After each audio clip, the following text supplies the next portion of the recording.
Il est 10 h ce matin sur le tarmac de l'aéroport de Barcelone. Décollage du vol 4U95-25 sans aucun problème, à peine un retard de 30 minutes. Direction Düsseldorf, arrivée prévue à 11h55.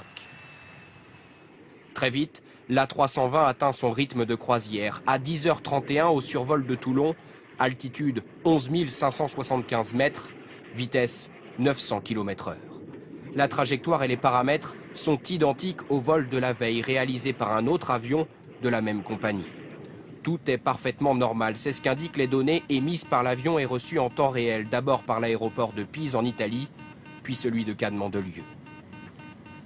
Mais à 10h32, tout bascule. C'est ce que révèlent ces données de vol, publiées par un site spécialisé qui suit la trajectoire de tous les avions. En bleu, l'altitude chute brutalement. En rouge, la vitesse se maintient avant de décliner, elle aussi. La météo est correcte, mais l'avion perd 1 km par minute. C'est 3 fois plus rapide que lors d'une descente normale.